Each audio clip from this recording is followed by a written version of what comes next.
అభ్యాసం అంటే ఏమిటి అని మాట్లాడుకున్నాము. ఆ అభ్యాసంలో ఎటువంటి శక్తి ఉన్నది, అభ్యాసం చేయటం వల్ల ఫలం ఎలా వస్తుంది అనే దాన్ని అమ్మవారు మనకి ఉపదేశం చేసి చెప్పారు. ఆ ఘట్టాన్ని చెప్పుకున్నాం.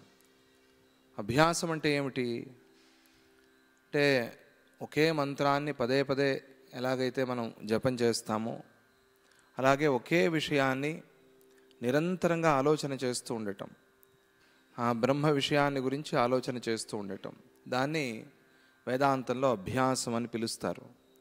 దానికి సంబంధం లేని వాటిని విడిచిపెట్టడం, దానికి సంబంధించిన వాటిని మాత్రమే పట్టుకోవటం, ఇది అభ్యాసం అంటే. గుడికి వెళ్ళాము, గుడికి వెళ్ళి ఆ గుడిలో ఎలా ఉండాలో, గుడిలో ఏం మాట్లాడాలో, ఏ మంత్రం చెప్పుకోవాలో, అక్కడ ఎలా వ్యవహరించాలో అలా ఉంటే అప్పుడు మనం భక్తులం అవుతాం.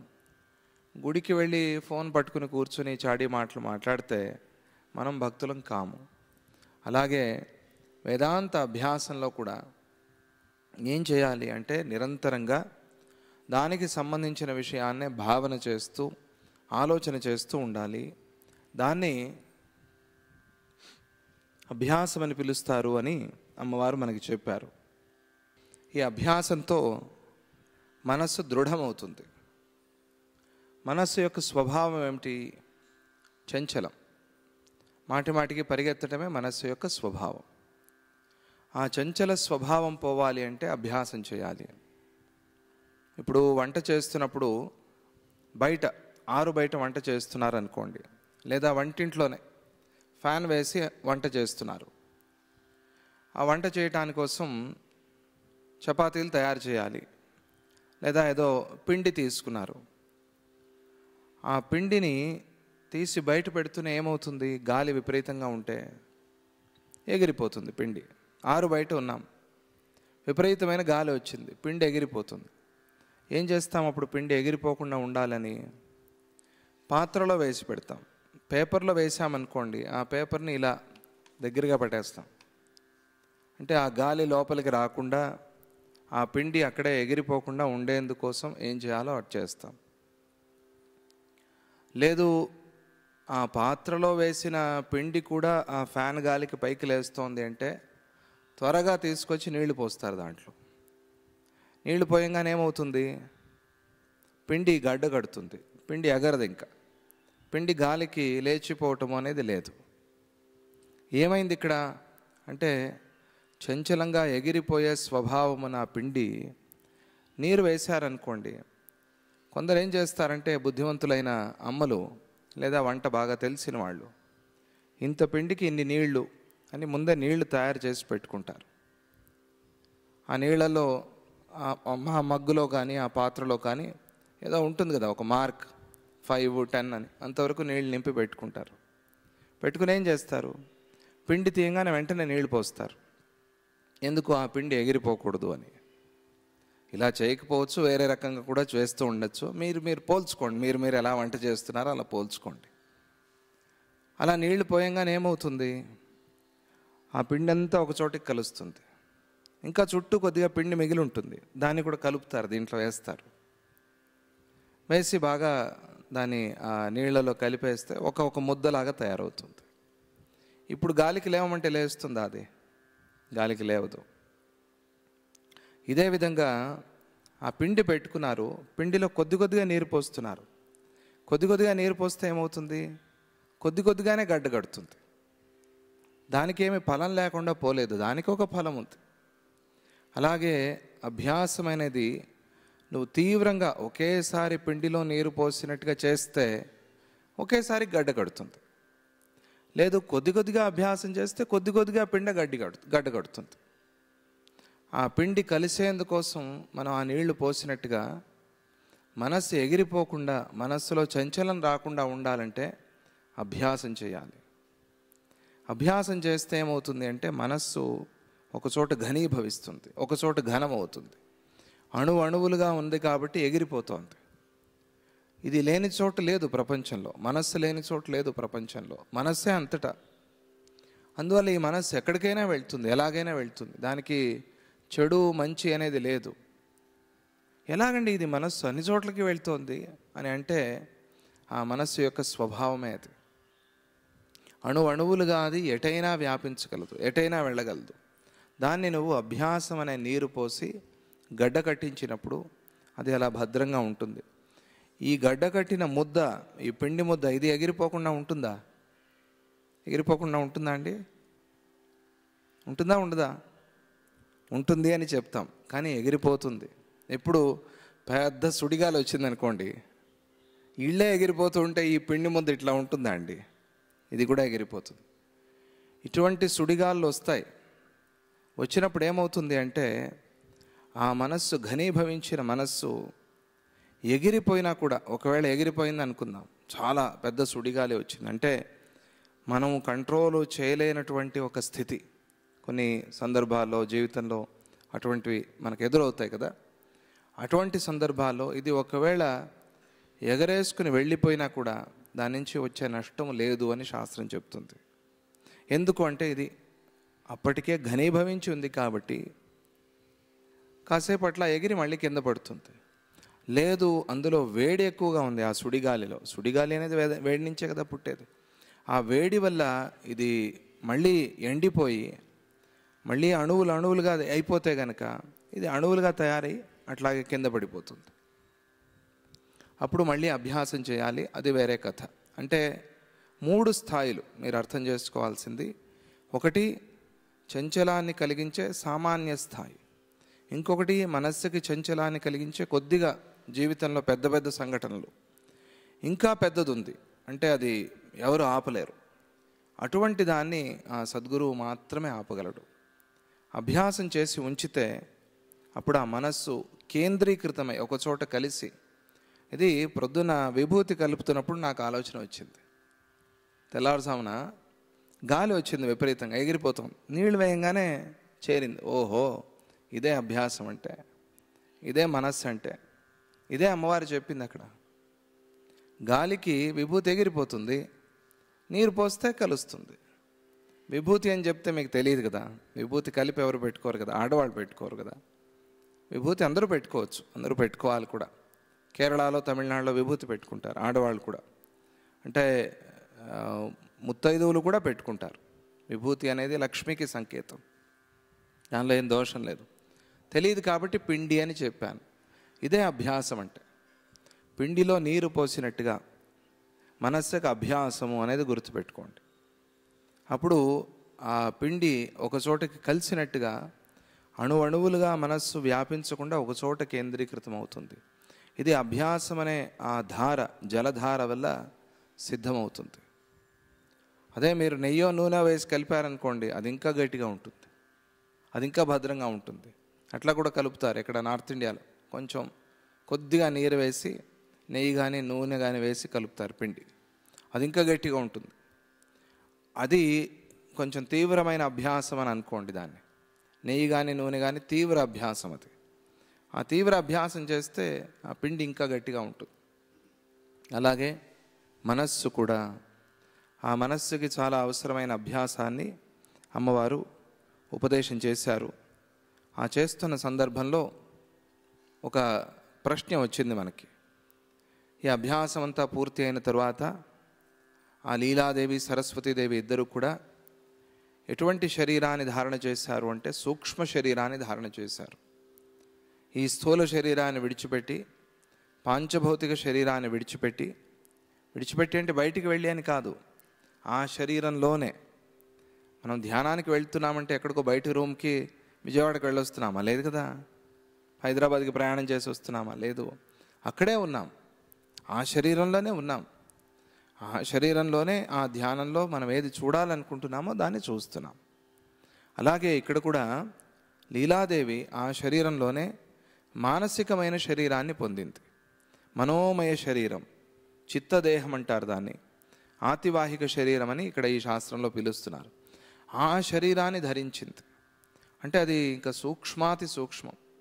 తలుపులు వేసి ఉన్న ప్రయాణం చేస్తారు, నీళ్లలో అయినా ప్రయాణం చేస్తారు, ఆకాశంలో అయినా ప్రయాణం చేస్తారు, అగ్నిలో అయినా దూకుతారు. వారికి ఏ భేదము ఉండదు. అటువంటి స్థితి, అటువంటి స్థాయికి వెళ్ళింది లీలాదేవి.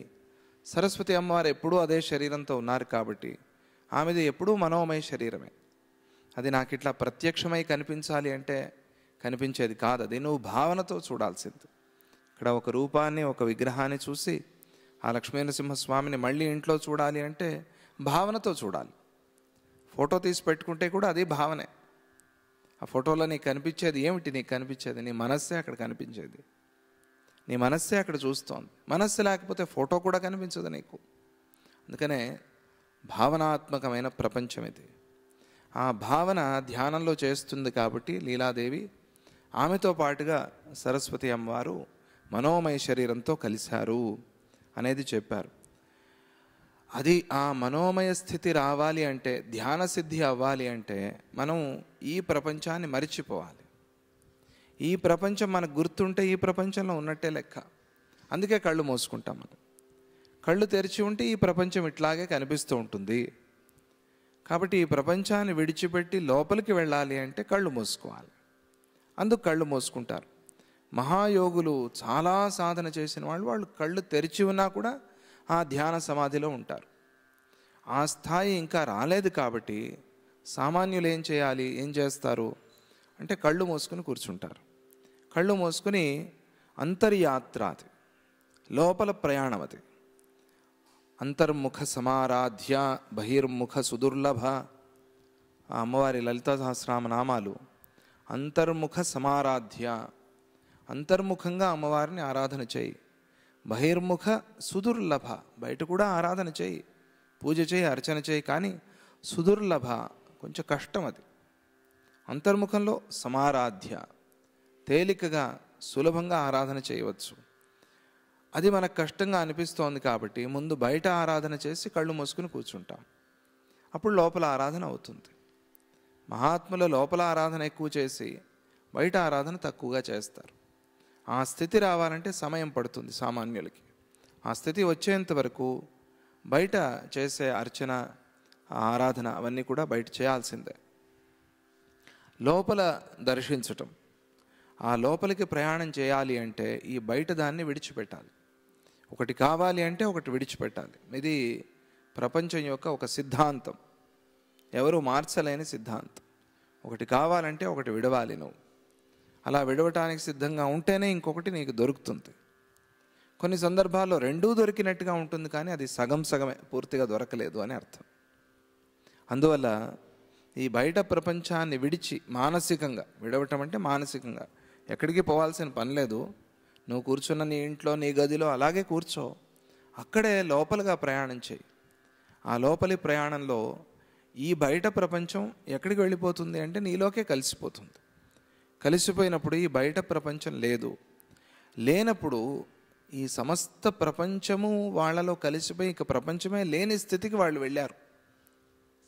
ప్రళయం కాదు, ప్రళయాన్ని దాటిన స్థితికి వాళ్ళు వెళ్ళిపోయారు. పరబ్రహ్మ స్థితికి వాళ్ళు వెళ్ళిపోయారు. వెళ్ళినప్పుడు వాళ్ళకి ఈ ప్రపంచం ఎట్లా కనిపించింది అని ప్రశ్న. ప్రపంచమే లేని స్థితికి వెళ్ళి మళ్ళీ అక్కడ ప్రపంచాన్ని చూశారంటున్నారు. అది ఎలా సాధ్యం అని ఒక ప్రశ్న వేశారు. ఆ ప్రశ్నకి సమాధానంగా చెప్తున్నారు. ఏమిటి అంటే, అప్పుడు ఆ యువతులిద్దరూ, ఎవరు సరస్వతీదేవి, లీలాదేవి, వారిద్దరూ కూడా దృశ్య దర్శన భావం నుంచి విడిపోయారు. అది జరిగింది అక్కడ. అంటే ప్రపంచము, ఈ ప్రపంచాన్ని నేను చూస్తున్నాను, ఈ భావం నుంచి దూరం అయిపోయారంత. నేను చూస్తున్నాను అంటే అహంకారము, ఈ అహంకారాన్ని నుంచి దూరం అయిపోయారు. అహంకారం ఎప్పుడు వాళ్ళకి దూరమైందో సూర్య చంద్రాది శూన్యమైన ఆకాశంలాగా శాంతిని పొందారు. సూర్యచంద్రులు లేని ఆకాశాన్ని పొందినలాగా శాంతి పొందారు. సూర్యచంద్రులు ఉన్నారు అంటే కాలం, అదే అర్థం. అంతే, కాలాన్ని మీరి ఉన్నారు వాళ్ళు. అంటే ఒక సెకండ్లో వాళ్ళు అనుకుంటే ఆ సూర్యమండలాన్ని కూడా దాటి, బ్రహ్మాండాన్ని కూడా దాటి వెళ్ళి రాగలరు. అటువంటి స్థితి. ఇది మనం ఈ శరీరంతో వెళ్తే అవుతుందా? ఈ శరీరంతో ఈ స్కూటర్ వేసుకుని వెళ్తానంటే ఎవరైనా వెళ్ళగలరా? లేదు, ఒక మంచి ఫ్లైట్, ఈ ఫ్లైట్ పెట్టుకుని వెళ్తానంటే అవుతుందా? అవ్వదు. అది కూడా కొన్ని కిలోమీటర్ల వరకే వెళ్తుంది, ఆ పైన వెళ్ళలేదు. వెళ్తే ఏమవుతుంది? దానికి అక్కడ ఆకర్షణ శక్తి లేక పడిపోతుంది, ముక్కలు ముక్కలైపోతుంది. అందుకే అక్కడికి వెళ్ళేందుకోసం ఎలా పంపించాలో అలా పంపిస్తారు. ఇది మనం సైన్స్లో చూస్తాం. అక్కడికి వెళ్ళేందుకు ఎలా మనం తయారవ్వాలో అలా కూడా తయారయ్యి వెళ్ళాలి. అక్కడికి ఇలాగే వెళ్తాను, ఈ బట్టలతోనే వెళ్తానంటే కాదు. ఆ డ్రెస్సే వేరే, నా ఆహారమే వేరే, అక్కడికి వెళ్ళేందుకు కావలసిన ఆ శక్తి కోసం చేసే వ్యాయామాలు వేరే. ఇవన్నీ చేసి వెళ్తేనే అక్కడికి వెళ్తారు. అలాగే ఈ ప్రయాణం చేయాలి అంటే, నేను చెప్పిన ఈ ప్రయాణం చేయాలి అంటే కాలాతీతమైన ప్రయాణం, కాలమే లేని స్థితి. అందుకనే భవిష్యత్ దృష్టి వాళ్ళకి ఎట్లా వచ్చింది మహాత్ములకి అంటే, కాలాతీత స్థితిలో ఉన్నారు కాబట్టి, కాలాన్ని మీరి ఉన్నారు కాబట్టి. సామాన్యులు ఇంతవరకే చూడగలరు. సామాన్యులు ఒక 2 సంవత్సరాలు 3 సంవత్సరాలు, ఒక 10 ఏళ్ల తర్వాత ఏమవుతుంది అంతవరకే చూస్తారు. మహాత్ములు జీవితం చివరి వరకు నువ్వు ఎట్లా ఉంటావు, ఏమవుతుంది, ఏది నీకు మంచిది, జీవితం చివరి వరకు దర్శనం చేస్తారు. అది ఎట్లా సాధ్యం అంటే కాలాతీత స్థితిలో ఉన్నారు కాబట్టి సాధ్యం. సూర్యచంద్రులు లేని ఆకాశాన్ని పొందారంటే ఇంకా ఊహించుకోండి. సూర్యచంద్రులు లేని ఆకాశాన్ని మనం భావన కూడా చేయలేం. అటువంటి స్థితికి వాళ్ళు వెళ్ళారు. వాళ్ళిద్దరూ ఎక్కడ వెళ్ళారు? మనస్సులోనే. ఎక్కడ ప్రయాణం చేశారు? ఎక్కడుంది ఈ హైవే? మానసికమైన హైవే అయితే. ఏది దారి దీనికి? మనస్సమాధి దారి. ఆ దారిలో ప్రయాణం చేశారు వాళ్ళు అని, ఆ ప్రయాణం చేసి శాంతిని పొందారు. వాయువు కూడా ఆకాశంలో కలిసిపోతే ఎలా ఉంటుందో పరిస్థితి, వాయువు ఆకాశంలో కలిసిపోయింది. సూర్యచంద్రులు కూడా కాదు, వాయువు ఆకాశంలో కలిసిపోయింది. ఇంకా మిగిలింది ఒకటే, పంచభూతాలు, ఆకాశం ఒకటే. అక్కడ వాయువు కూడా లేడు. అప్పుడు స్థితి ఎలా ఉంటుందో అలా ఉంది ఆ స్థితి. అంటే ప్రాణాయామాన్ని అభ్యాసం చేసి చేసి చేసి ఉంటారు కదా. యోగం ఆయుస్సుని పెంచుతుంది అంటారు. ఎట్లా పెంచుతుంది యోగం ఆయుస్సుని అంటే, భగవంతుడు రోజుల్లో లెక్కించడు, నిమిషాల్లో గడియల్లో లెక్కించడు. వీడు ఇన్ని రోజులు బతుకుతాడు, ఇన్ని రోజులు జీవిస్తాడు అని. ఉచ్ఛ్వాస నిశ్వాసల్ని బట్టే ఆయన క్యాలిక్యులేషన్, ఆయన లెక్క. వీడు ఇన్ని ఉచ్ఛ్వాస నిశ్వాసలు చేస్తాడు అని తీర్మానం అయి ఉంటుంది. ప్రాణాయామం చేస్తూ వీడేం చేస్తున్నాడు? దీర్ఘమైన ఉచ్ఛ్వాస నిశ్వాస చేస్తున్నాడు. దీర్ఘంగా చేయటం వల్ల ఆయుస్సు పెరిగింది కదా. ఇన్ని చేస్తాడు అని రాసి పెట్టేశారు, ఇన్ని ఎప్పుడు చేస్తాడు అని రాయలేదు.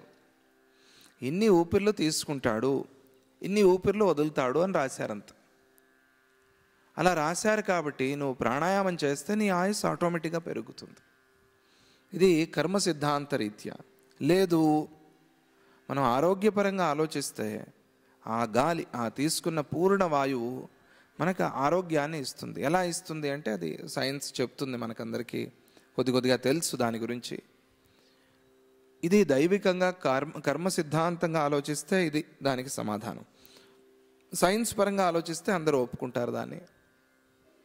మరి ప్రమాదాలు జరుగుతాయి, రోగాలు వస్తాయంటే అది వేరే. అది ప్రాణాయామాలు చేసేవాళ్ళు కూడా కొన్ని సందర్భాల్లో ప్రమాదాల్లో ప్రాణాలు విడిచినట్టుగా, లేదంటే రోగం వచ్చి ప్రాణాలు విడిచినట్టుగా మనం చూస్తాం కదా. అది ఏమిటి అంటే అది వేరే కర్మ సిద్ధాంతం, దానికి సంబంధం లేదు. అది ఇది ఇలా రాసి పెట్టాడు అంటే దానిలో అర్థం అదే కదా. ఇన్ని ఊపిర్లు అని అంటే ఇన్ని ఊపిర్లు అయిన తర్వాత ఏదో రకంగా వెళ్తాడు అని అర్థం. అంతే. ఎలా వెళ్తాడో అని మనం ప్రశ్నిస్తున్నాం అంతే. ఇన్ని ఊపిర్ల తర్వాత ప్రమాదంలో పోతాడా, రోగం వచ్చి పోతాడా అని మనం అడుగుతున్నాం అంతే. కారణం అడుగుతున్నాం తప్పించి సమాధానం రెండింటికి ఒకటే. అందువల్ల ఆ ప్రాణాయామం చేస్తే మన ఆయుస్సు పెరుగుతుంది. అలా ఆయుస్సు పెరిగి పెరిగి పెరిగి అభ్యాసం చేశారనుకోండి, ఒక 10 నిమిషాలు ప్రతిరోజు అభ్యాసం చేయండి. ఒక 41 రోజుల తర్వాత మీకు తెలుస్తుంది మీరు ఆడే ఊపిరి ఎలా ఉంది అని. మీ ఊపిరిలో మంచి వాసన వస్తుంది. మంచి వాసన అంటే చెడు వాసన పోతుంది. కొందరు ఊపిరి చెడు వాసన వస్తుంటుంది, తెలుసు కదా. ఉల్లిపాయలు తింటే సరే ఇంక వాళ్ళ పక్కన ఉండలేం మనం. అమ్మో,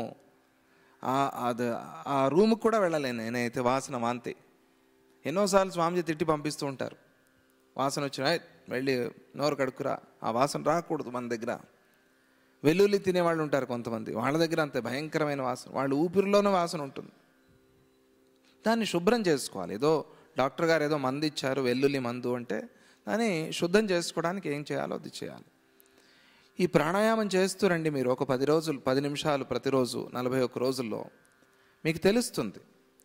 చల్లగా గాలి వస్తే వేడి అవుతుంది, అది వేడి గాలి వస్తే చల్లగా అవుతుంది. అది ప్రాణాయామంలో ఉన్న శక్తి. అది అంటే లోపల నీలో అగ్నికుండం ఉంటే అది ఫ్రిడ్జ్ లాగా మారుతుంది, అంటే నీకు చలవ మంచి చేస్తుంది. అదే నీలో చల్లదనం ఉంది విపరీతంగా హిమంలాగా, అది హోమకుండంలాగా అవుతుంది. అంటే నీ జీర్ణశక్తికి కావాల్సింది అది, రెండు బ్యాలెన్స్ అవ్వాలి. ఈ ప్రాణాయామంతో లోపల బ్యాలెన్స్ అవుతుంది, మీరే చూసుకోవచ్చు, నేను చెప్పాల్సిన పని లేదు. 41 రోజులు కంటిన్యూస్గా చేయాలి. మీరు చేసి ఇలా పెట్టుకుని చూడండి. మొదట్లో మీరు చేయకముందు పేలాల పిండి పెట్టి చూడండి, మీరు ఆడే ఊపిరికి ఎగిరిపోతుంది అది. 41 రోజులు చేసిన తర్వాత పెట్టి చూడండి, కదులుతాయి కొంచెం.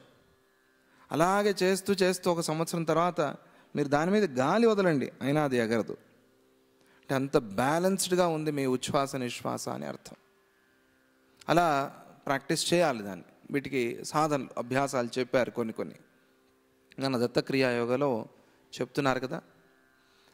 ఆ అభ్యాసం చేస్తే ఆ ఊపిరిని మనం అదే బలవంతంగా బిగపట్టాల్సిన పని కూడా లేదు. కుంభకం చేస్తే సరే మంచిదే. కుంభకం అభ్యాసం లేని వాళ్ళు, గురువులు కుంభకం వద్దు అంటే కుంభకం చేయొద్దు. అలా మనం ఆ ప్రాణశక్తిని తీసుకుని మనకు తెలియక కాసేపు ఉచ్ఛ్వాస నిశ్వాస లేకుండా ఉండిపోతాం. మనకు తెలియదు, కానీ ఏమీ కాదు, ఏమవుదు. ఎందుకు? అభ్యాసం. అదే ఒకే రోజు బలవంతంగా నువ్వు ముక్కు మూసుకుని కూర్చుంటే గాలి ఆడకుండా చచ్చిపోతావు. ఇదే క్రమాభ్యాసంలో అయితే నిదానంగా ఊపిరాడినా కూడా నీకేమీ అవ్వదు. ఎంత శ్రమ చేసినా కూడా శ్రమ అనిపించదు నీకు. ఎందుకంటే ఈ గాలే కదా మనల్ని కంట్రోల్ చేసేది. మెట్లెక్కుతున్నా కూడా ఆ గాలి తీసుకునే క్రమం, అది ఒక అభ్యాసం అనుకోండి. వ్యాయామంలో అది కూడా చేస్తారు కొంతమంది. ఈ ప్రాణాయామం చేసిన వాళ్ళు గాలి లేని స్థితిలో ఉన్నారు. అలాగే గాలి వాయువు అంతా కూడా పోయి, ఏది తన్మాత్ర, వాయువు అంటే భూతంలో కాదు, తన్మాత్ర కూడా పోయి ఆకాశంలో కలిసిపోతే ఒకే ఒక భూతం ఆకాశం. ఒకటే భూతం ఉన్నప్పుడు దాన్ని భూతం అనలేం, అది పరమాత్మే, పరబ్రహ్మ. అందుకనే విష్ణు పదాన్ని ఆకాశంతో పోలుస్తారు. ఆకాశము విష్ణు పదము అని. కేవలం పాదాలనే పెట్టి పూజ చేస్తాం మనం ఎన్నో సందర్భాల్లో. ఆ ఫోటో కూడా మన దగ్గర ఉంటుంది. సద్గురు పాదాలు, వెంకటేశ్వర స్వామి పాదాలు, అమ్మవారి పాదాలు. ఆ పాదం అనేది ఎటువంటి పాదం? ఇది బ్రహ్మ కడిగిన పాదము. బ్రహ్మ కడిగిన పాదం అంటే ఏమిటి? బ్రహ్మగారు ధ్యానంలో దర్శించి తాను చేసే ప్రాణాయామాన్నే ఆ పాదాల మీద పోసి కడిగిన పాదము అని అర్థం. బ్రహ్మగారు వెళ్ళి ఒక పాత్ర పట్టుకుని ఆ పాదాలను బాగా కడిగి, అది కాదు అభిప్రాయం అక్కడ. బ్రహ్మ కడిగిన పాదం. బ్రహ్మ అంటే అంతటా వ్యాపించి ఉన్నాడు ఆయనే. ఎవరు? చతుర్ముఖ బ్రహ్మ. ఆయనే కడిగిన పాదం అంటే చూసుకోండి. సమస్త సృష్టిని చేసిన బ్రహ్మగారు కడిగిన పాదం ఎట్లా ఉంటుంది? అది ఆకాశమే. అది అంటే దానికి లిమిట్ లేదు, అది అటువంటి పాదం అది. అందుకనే విష్ణు పాదాన్ని వియద్ విష్ణు పదం అంటారు. వియత్ అంటే ఏమిటి? ఆకాశం. విష్ణు పాదానికి ఇంకొక పేరు ఏమిటి? ఆకాశం. గయలో విష్ణు పాదాన్ని చూస్తాం. ఎలా ఉంటాయి అవి? ఎలా ఉంటాయి? ఆ ఆకారాన్ని వర్ణించలేం. అక్కడికి వెళ్ళి ఆ పాదాలని చూసి నమస్కారం చేసి తరువాత నదికి వెళ్ళి స్నానం చేసి ఆ నదిలో స్నానం అయిన తర్వాత విష్ణు పాదాలని భావన చేయండి అని చెప్తారు అక్కడ పురోహితులు. ఏమిటి అర్థం అక్కడ?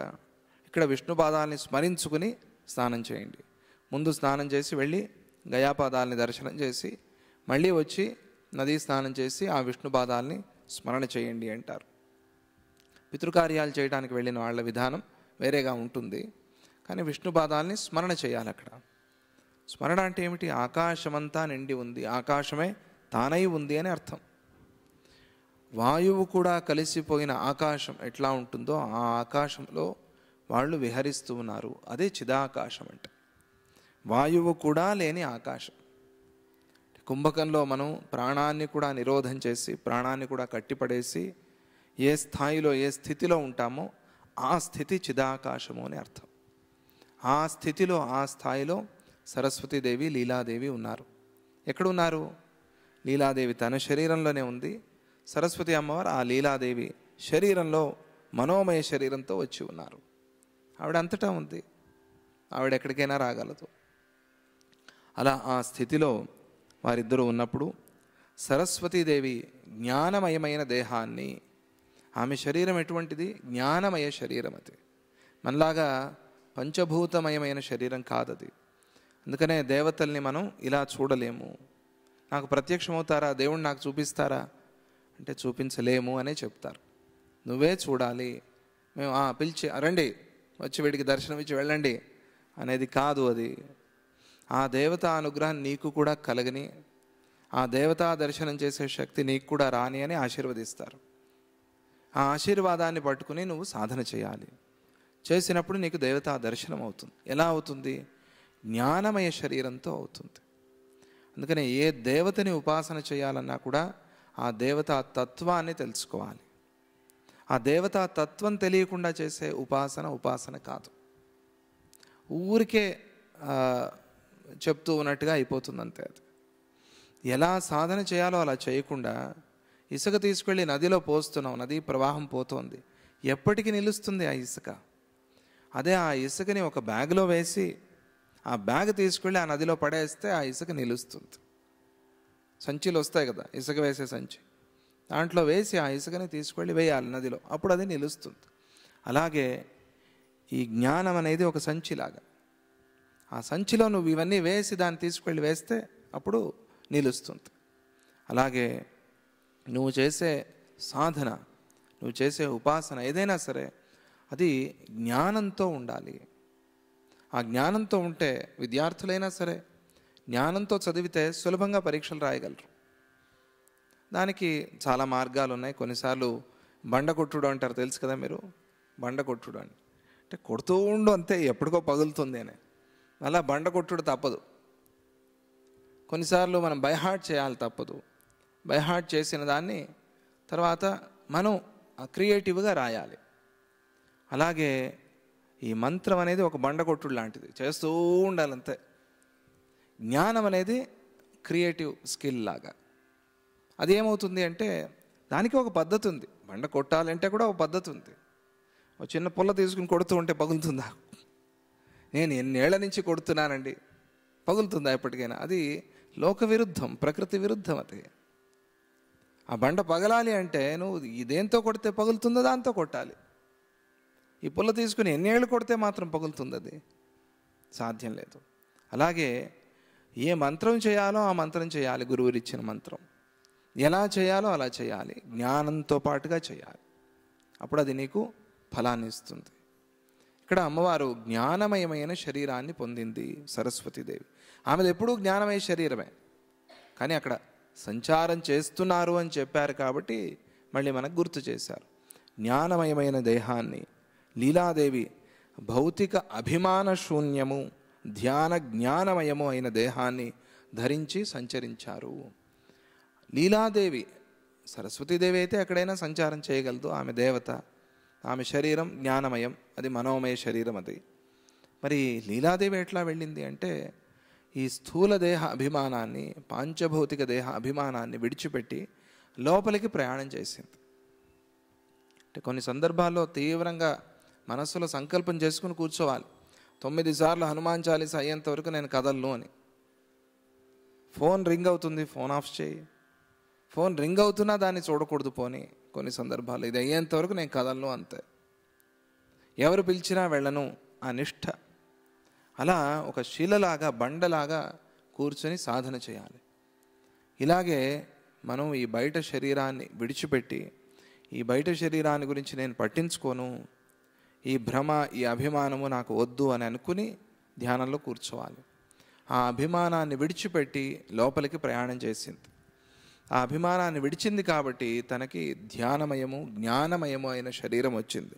దాంతో వాళ్ళు లోపల సంచారం చేశారు. సరస్వతీదేవి తన సహజ జ్ఞాన శరీరంతోనే ఉంది. ఆమె కొత్త శరీరాన్ని ఏమి ధరించలేదు. అంటే ఆమెది ఎప్పుడూ అదే శరీరం. మనం మళ్ళీ స్పష్టంగా చెప్పారు. లీలాదేవి మాత్రం జ్ఞానమయమైన శరీరాన్ని, ఆ దేహాన్ని ధరించింది. ఆమెకి అదే అవసరమైంది. ఆమెది పంచభౌతిక శరీరమే మనలాగా, తాను మాత్రం ధ్యానంతో ఆ శరీరాన్ని ధరించింది. అప్పుడు గేహాంతరేవ ప్రాదేశమాత్రం ఆరుహ్య సంవిద బభూవతుశ్చిదాకాశరూపిణ్యౌ వ్యోమగాకృతి వారిద్దరూ పరిమితమైన ఆ గృహాకాశంలో అక్కడ ఉంటూనే, అంటే ఆ ఇంటి నుంచి ఎక్కడికో వెళ్ళిపోయారని అనుకోవద్దు, అక్కడే ఉన్నారు, ఆ ఇంట్లోనే ఉన్నారు. అందుకనే ఆధ్యాత్మికం కావాలి అంటే ఎక్కడికి పారిపోవద్దు అంటారు. ఎక్కడికి పారిపోతే ఏదో వస్తుంది అనే ఒక భ్రమ అది. ఆ గృహాకాశంలో అక్కడే ఉంటూ ఆ రాజగృహంలో ఉన్నారు. లీలాదేవి మహారాణి కదా, అక్కడే ఆ రాజగృహంలోనే కళ్ళు మూసుకుని కూర్చుంది, ఆ రాజగృహంలోనే ధ్యానానికి వెళ్ళింది. అక్కడ ఉంటూనే దూరాకాశంలో గల చిదాకాశ స్వరూపాన్ని గ్రహించారు. ఆ గృహాకాశం అంటే ఇదంతా. ఇదేమిటిది అంటే ఇది విశ్వ ప్రార్థనా మందిర ఆకాశం, ఇది మనమున్నది. దీని నుంచి బయటకు వెళ్ళామనుకోండి, దానికి ఒక పేరు పెట్టాం, అది పౌండరీక ఆకాశం. అటునుంచి కొద్దిగా ముందుకు వెళ్ళామనుకో, అది నాదమంటప ఆకాశం. అటునుంచి ఇంకా కొద్దిగా పక్కకి వెళ్ళామనుకోండి, అది దత్త వెంకటేశ్వర స్వామి మందిర ఆకాశం అది. కానీ ఇవన్నీ ఒకటే. ఈ కాంపౌండ్ కట్టాం కాబట్టి దీనికి పేరు వచ్చింది అంతే. ఈ కాంపౌండ్ కట్టి ఇట్లా పిలుస్తున్నాం కాబట్టి దీనికి పేరు వచ్చింది, గుర్తు కోసం. ఆశ్రమంలో ఉంటానండి అంటే, ఆశ్రమంలో ఎక్కడుంటారండి అంటారు కదా. ఆశ్రమం చాలా పెద్దది, ఎక్కడుంటారో చెప్పండి అంటే, మేము పలానా భారద్వాజ కుటీరంలో పలానా చోట ఉంటామని చెప్తారే. అలాగే ఈ ఆకాశాలు ఇలా ఇలా ఇలా మనం కట్టడం వల్ల ఆకాశం అని పిలుస్తున్నారు. అలాగే గృహాకాశం అంటే అదేదో ప్రత్యేకంగా ఉంది అని కాదు. అది ఒక పెద్ద ఆకాశంలో, మహాకాశంలో ఒక ఇల్లు కట్టారు, ఒక రాజప్రాసాదం కట్టారు కాబట్టి, ఒక ప్యాలెస్ కట్టారు కాబట్టి ఆ ప్యాలెస్సే గృహాకాశం అంతే. అక్కడ ఆ గృహాకాశంలో ఉంటూ వాళ్ళు చిదాకాశంలోకి వెళ్ళారు. ఇది విచిత్రం ఏమిటంటే, ముందే చెప్పాను మీకు, గృహాకాశంలో చిదాకాశం ఉంది అంటే ఏది పెద్దది? నేను మిమ్మల్ని అడిగాను అనుకోండి, గృహాకాశంలో చిదాకాశం ఉంది, గృహాకాశం పెద్దదా చిదాకాశం పెద్దదా అని మిమ్మల్ని అడిగాను, ఏం చెప్తారు? యోగ వాసిష్టం వినలేదు అనుకుని చెప్పండి, విన్నామనుకుని చెప్పొద్దు. గృహాకాశమే పెద్దదని చెప్తారు కదా. ఈ పాత్రలో ఈ పాత్ర ఉందండి, ఏ పాత్ర పెద్దది అంటే ఈ పాత్రే పెద్దది. ఎందుకంటే ఈ పాత్రలో ఈ పాత్రను పెట్టాం కదా మనం, ఈ పాత్రే పెద్దది అంటారు. కానీ ఇక్కడ విచిత్రం ఏమిటి అంటే, గృహాకాశం కన్నా చిదాకాశం పెద్దది. ఇది విచిత్రం. దీన్నే అర్థం చేసుకోవాలి. ఇదే పాయింట్, ఇదే ముఖ్యమైన విషయం. ఇక్కడ గృహాకాశంలో ఉన్న చిదాకాశంలోకి వెళ్ళి గృహాకాశాన్ని మీరి బయటకు వెళ్ళిపోయారు వాళ్ళు. అది విచిత్రం. ఈ పాత్రలో ఈ పాత్ర పట్టినా కూడా ఆ పాత్రనే మీరి బయటకు వెళ్ళిపోయింది. అది ఎలా అంటే, పాత్రలో పాలు ఉన్నాయి, పాలు పొంగాయి, ఏమవుతుంది అప్పుడు? పొంగిన పాలు పాత్రని మీరి బయటకు వెళ్ళిపోయాయి, అవునా కదా? అలాగే ఏమైంది ఇప్పుడు? పాలు ఎక్కడున్నాయి? బయట ఉన్నాయి. మనం పాలు ఎందుకు పొంగాయి, పాలు పొంగి ఖర్చు అయిపోయాయి, ఇవన్నీ విడిచిపెట్టేసేయండి. పాలు పొంగి బయటకు వచ్చాయి కదా, ఆ పాత్రలో ఉన్న పాలు బయటకు వచ్చాయి. అంటే ఆ పాత్రని దాటి ఉబ్బాయవి, ఆ ఉబ్బి ఇట్లా పైకి వచ్చాయి, పాలు వచ్చి కింద పడిపోయాయి, పాత్ర అంతా పాలే అయిపోయాయి. దూరం నుంచి చూస్తే పాలే పాత్రను పట్టుకుందేమో అని అనిపిస్తుంది. ఇది ఒక ఉదాహరణ మాత్రమే అంతే, కానీ ఈ ఉదాహరణలో పూర్తిగా మనం చెప్పుకోలేం. ఆ గృహాకాశంలో ఉన్న చిదాకాశంలోకి వెళ్ళి గృహాకాశాన్ని దాటి వెళ్ళిపోయారు. ఎందుకు అంటే, ఈ అన్ని ఆకాశాలకి మూలమైన ఆకాశం ఇక్కడే ఉంది, చిదాకాశంలోనే ఉంది. ఈ ఆకాశం లేకపోతే ఈ ఆకాశాలు ఏవీ లేవు. దాన్ని ఏమైనా పిలవండి మీరు, ఇది పాత్ర ఆకాశం అనండి, లేకపోతే గృహాకాశం అనండి, లేకపోతే చిత్తాకాశం అనండి, ఏదైనా పిలవండి మీ ఇష్టం. ఈ ఆకాశం లేకపోతే వేరే ఏదైనా ఉందా ప్రపంచంలో? ఏదీ లేదు. ఆలోచన చేయండి దీని మీద. నేను చెప్పాను అని ఒప్పుకోవద్దు, ఆలోచన చేయండి. ఈ ఆకాశం లేకపోతే ప్రపంచంలో ఏ ఆకాశము లేదు. అది అలాగే ఉంటుంది, నాకు తెలియదు అని మాత్రం అనద్దు, అది చాలా పిచ్చి సమాధానం అవుతుంది. కాదు, ఈ ఆకాశం లేకపోతే ఏ ఆకాశము లేదు. అందువల్ల అన్ని ఆకాశాలకి మూలభూతమైంది ఇదే, ఈ ఆకాశమే. అక్కడికి ప్రవేశం చేశారు, దాన్నే హృదయాకాశము అంటారు, దాన్నే చిత్తాకాశము అంటారు. ఆ చిత్తాకాశంలోకి ఎవరు వెళ్తారో వాళ్ళు చిదాకాశంలోకి వెళ్తారు. 3 ఆకాశాలు చెప్పారు కదా. ఒకటి చిదాకాశం అంటే అది అనంతం, అది దాని ఇంకా ఎన్ని బ్రహ్మాండాలు ఉంటాయి దాంట్లో అని మీరు అడగద్దు.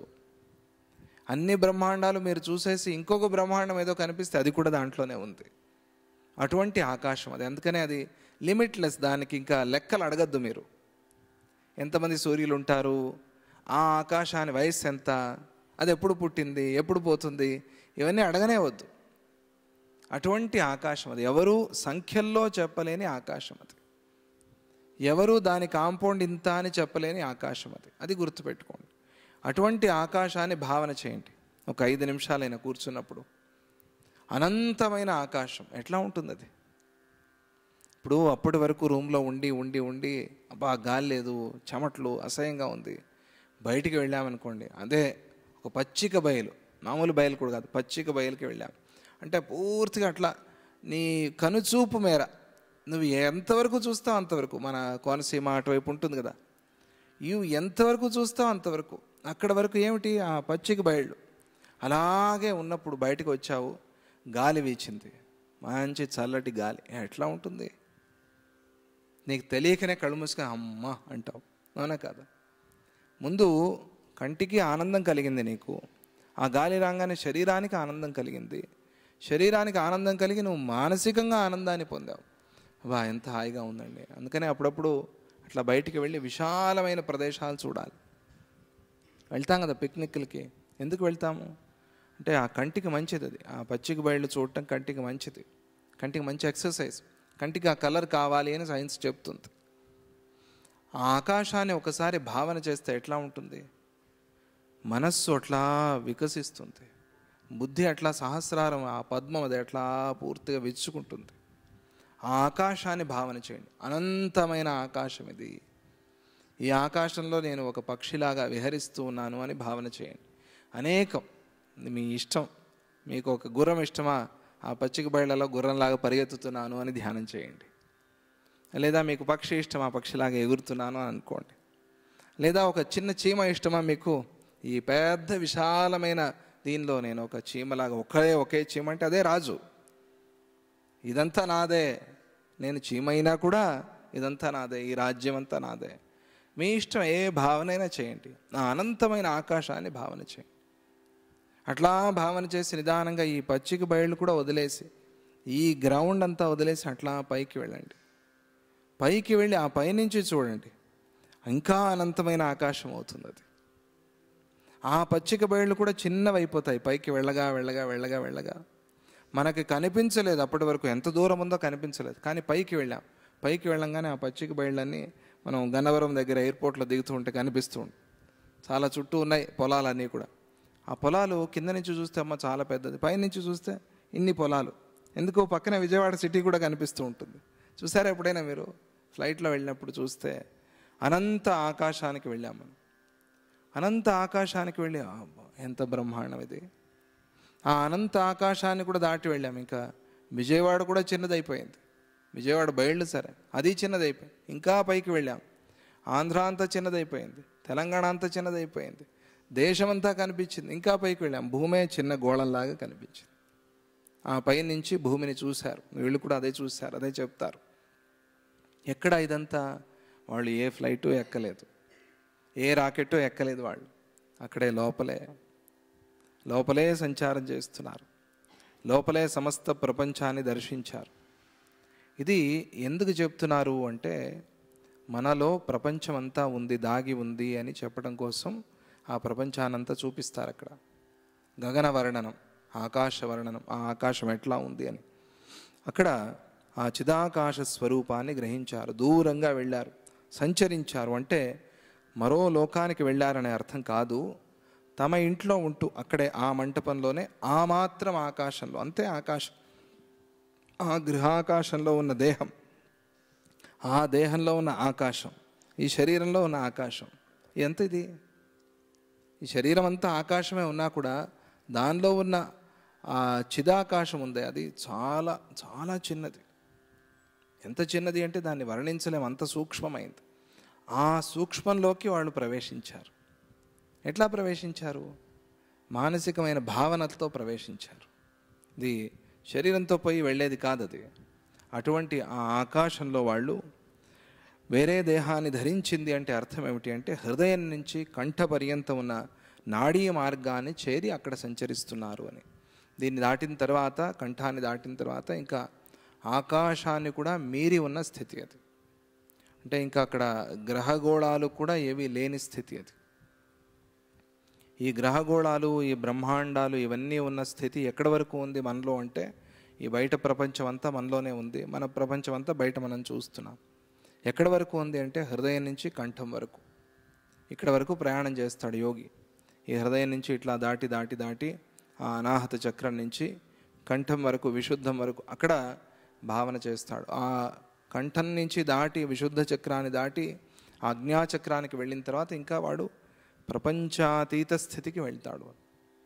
అది ఎట్లా?